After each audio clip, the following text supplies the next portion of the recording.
však, ale to auto má našlapaný motor jak sudová kapusta.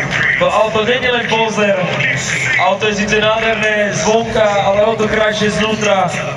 Môžete si na internete pozrieť stavbu tohto vozidla.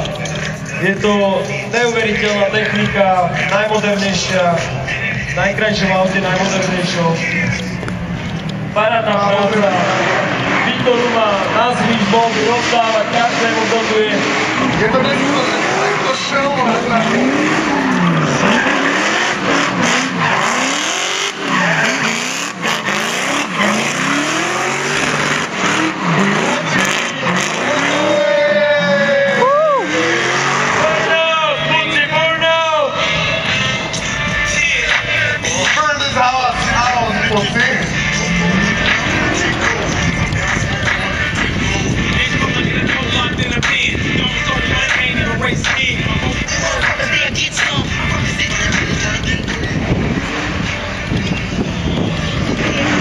A je to vôbec sci-fi, skutočný zvuk.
Krásne uvedené.